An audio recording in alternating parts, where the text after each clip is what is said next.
I got the name Mama Hawk because I could spot an Asian in trouble a mile away. But long before college, there were people that I was taking care of.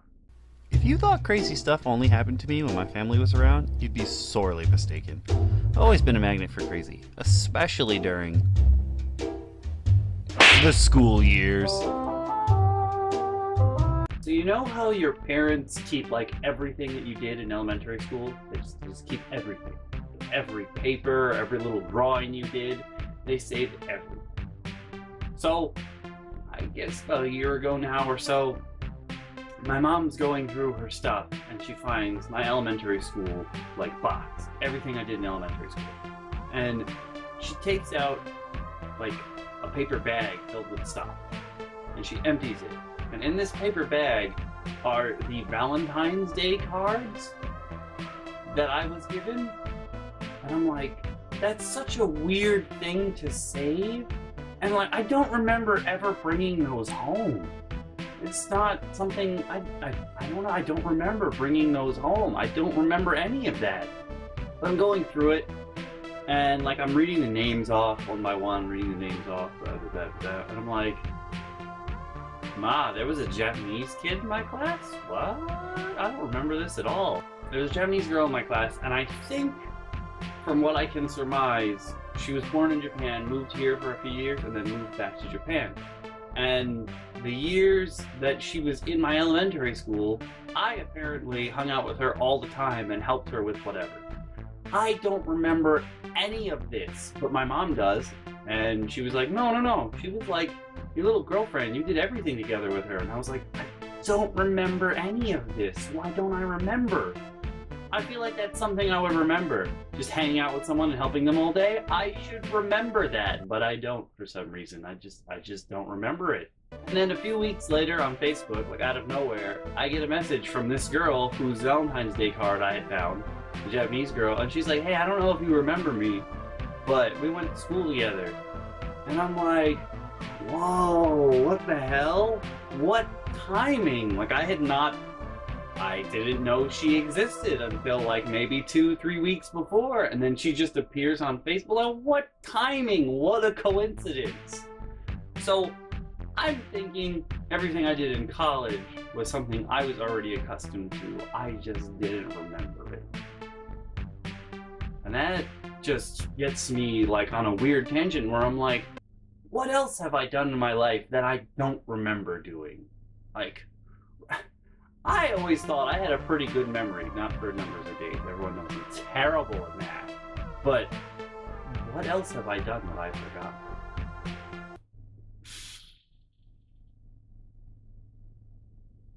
This episode, it's still part of the school years, but it's gonna be a little bit more personal than most of the other episodes. I mean, I know this whole series is about personal stories, but this one is kind of like me on the inside and what's going on. You guys know, like, the end of college was terrible for me, but the end of high school was also terrible. The end of high school was also terrible for me, but for a different reason. The end of high school, that was like the lowest point in my life mentally, as the end of college was the lowest point in my life physically. But at the end of high school, like, I was in a terrible place, and I was really depressed, and I didn't really seek any kind of help, which is really not what you should be doing when you're, trying to find a way to kill yourself. But, I learned from it, and I'm better off now, and obviously I'm here, so I didn't go through with any of my plan.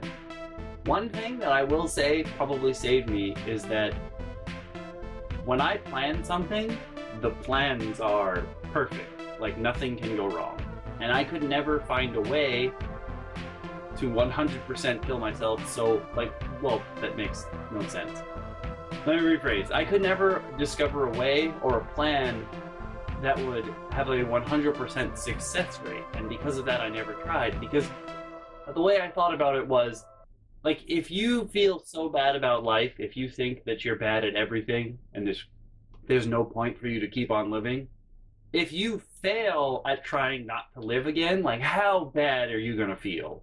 How bad are you gonna feel? And that kind of kept me from trying anything. And For that part of my OCD, I thank you, because without that, I might not be here making these videos today. Oh, but really, for most of my childhood, for some reason, my goal when I grew up was to be a race car driver. I don't know why, but I wanted to drive a hot pink roadster.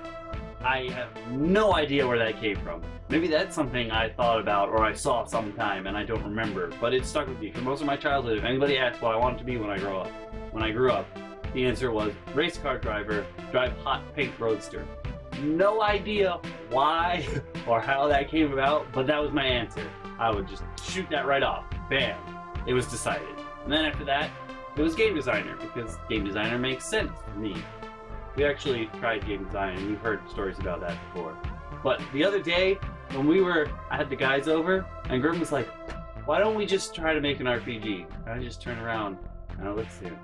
Normally, I'm playful, but I just turned to the side, and I looked at him so angrily, and I was like, because you guys don't do shit.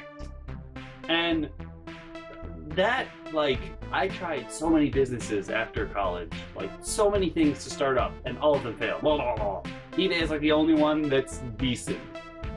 Tutoring and editing didn't work out. Conversation partnering didn't work out. Game design definitely did not work out. But eBay has been like, all right, cool. I can get better and better with this. It's like the only thing that I had some degree of success with, besides YouTube, obviously, because I'm here and you guys are watching this video. So YouTube kind of okay. Got my partnership, whatever, we're moving on. Race car driver, game design, and then I realized that I really like to help people and I like to teach people things. As you guys know on this channel, there's been plenty of tutorials. I love to help people. And in like 11th and 12th grade, when I was at my lowest, I mentioned previously that meditation doesn't do for me what it did for me before. But basically the only time I meditated was when I was ready to explode. Like that was the time I would sit in the dark and meditate and get rid of it. And one night in high school, you know, this is the lowest point in my life, I don't know what had happened, but I was really upset.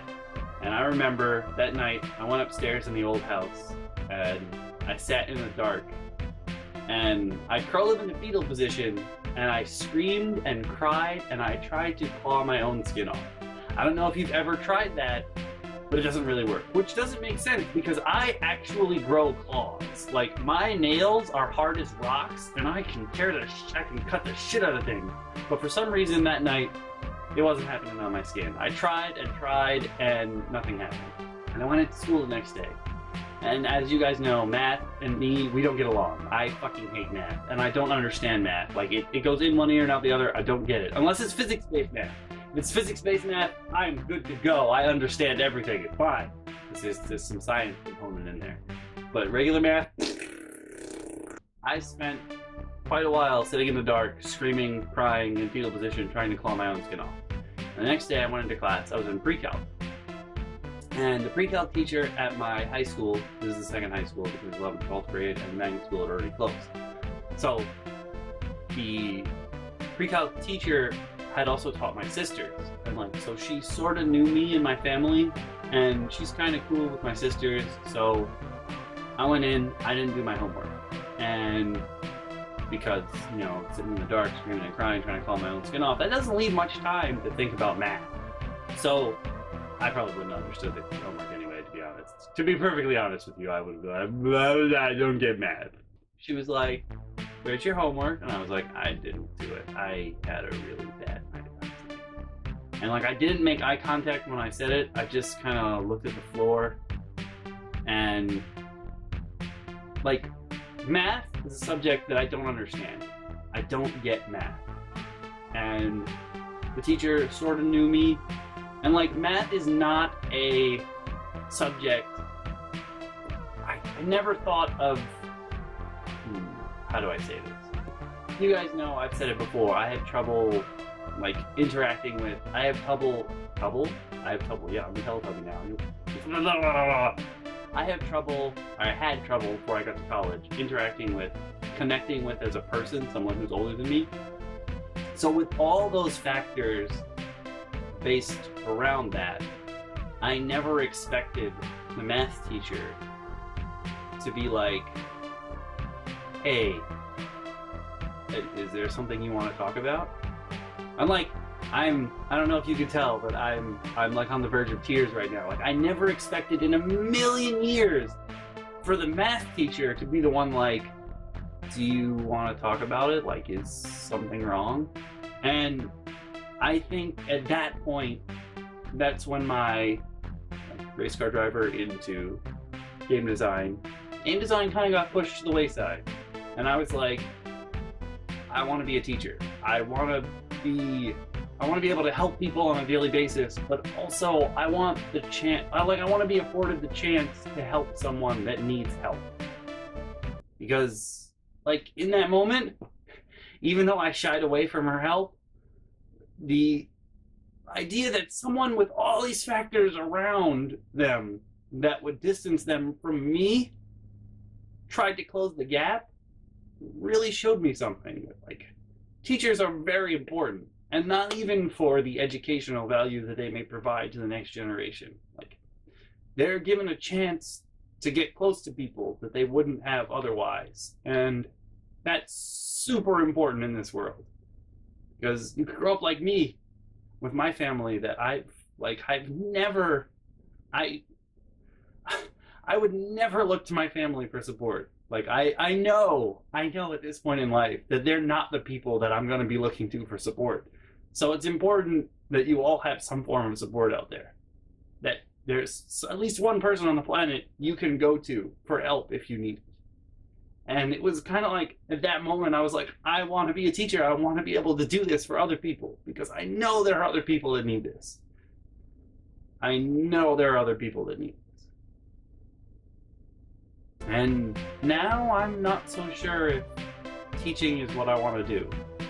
I mean, I still love helping people, and I want to help them out, but I don't know if I want to do it in a classroom setting. I've recently come up to, like, I like being able to do it here, where it's not a specific set of people that I can reach, but like here on YouTube, I could reach anybody. There'd be people all over the world that I could reach and I could help out. And I think this is probably a much better shot than teaching. So teaching in a classroom setting isn't really high on my priority list anymore, but I'd love to be able to help. One thing I don't think I've ever talked about, yeah, I got the crying out of my system. It's cool. It's cool. It's not that I don't mind crying in front of people. It's just like, this story doesn't make me cry, and I don't want to be like the whole time because that's awkward. And it's not that sad a story, really. It's more disappointing than sad, this story. So I don't need to be crying while I'm telling you. You remember how the very first video in this playlist, in this series, is a dramatic reading of a yearbook signing? Did I ever tell you guys why that happened or how that came about? I don't think so.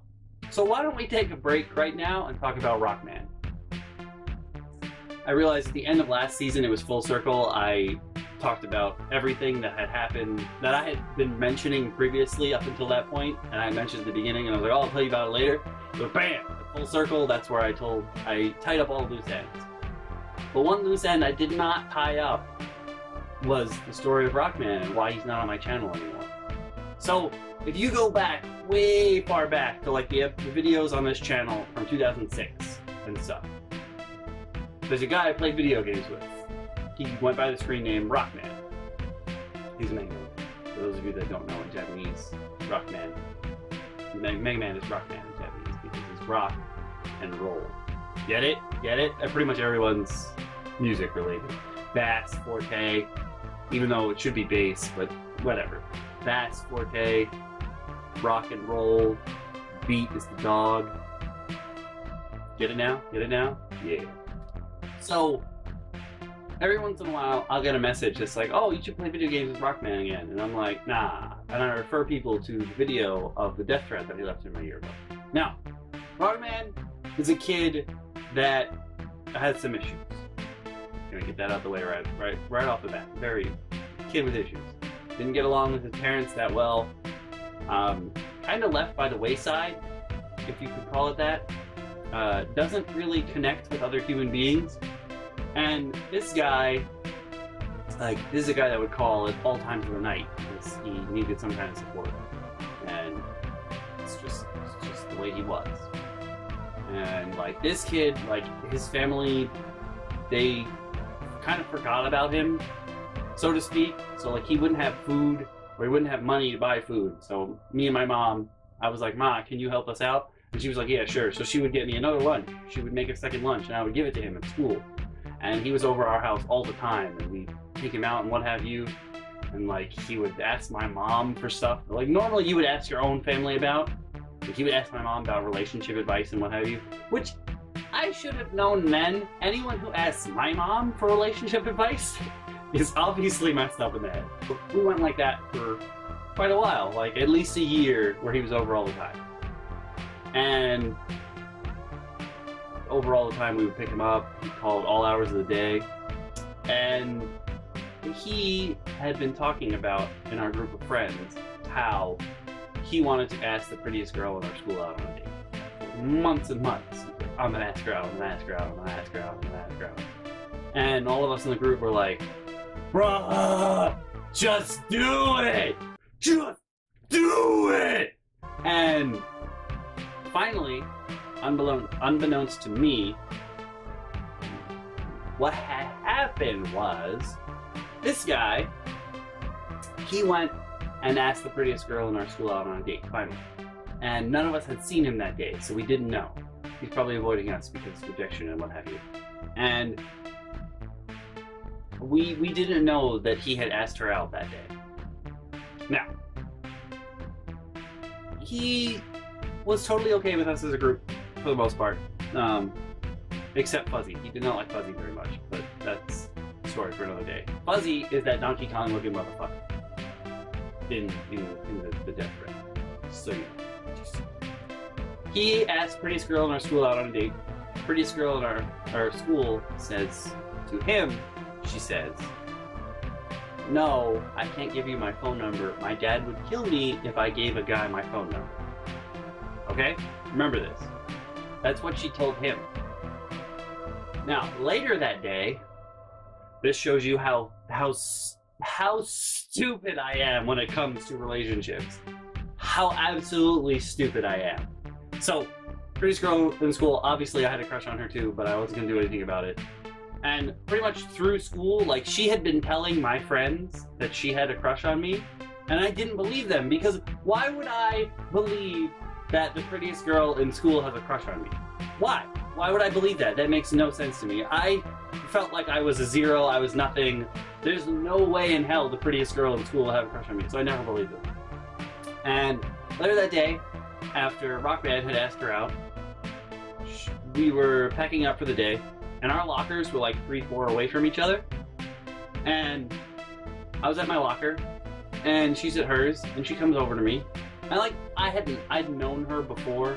Like the only conversations I'd had with her were spent in middle school because of the 2-year gap, really. We had a bunch of classes together in middle school. And I would have to put my head in my hands all the time whenever she spoke to me because I would start to blush. And I thought she thought something was very wrong with me, but she never noticed that I only spoke to her between the gaps in my arms while my head was down on the desk. But anyway, so like it wasn't like we didn't know each other. I definitely knew her. And we're at our lockers, and she comes over to me and mine, and she goes, hey. And I look up, and I'm like, hey, because at this point, I can talk to her. It's not weird anymore. I'm not that kid anymore where I can't talk at all to pretty girls. And so I'm like crouched down in my locker, and I look up and I'm like, hey, what's up? And she goes, here's my phone number. And me, being the idiot that I am, I look up at her and I go, why? Why? And she goes, she was not expecting the answer, why, to, here's my phone number. And she's like, in case I need the homework or something. And I look up at her and I go, we're not in any of the same classes. This is how stupid I am. We're not in any of the same classes. And she can't think of a clever response to that, so she's just like, no, what? Just take it. And I'm like, okay. And I take her phone number, and she walks away. And I'm like, well, that was weird. And so at the end of the day, I still don't know that Rockman has asked this girl out, and that she told him that she couldn't give her phone number to any guys because her dad would kill her. Also, we know her dad, and her dad is the sweetest person ever, so that was a very stupid... That was the worst response she could have given, because...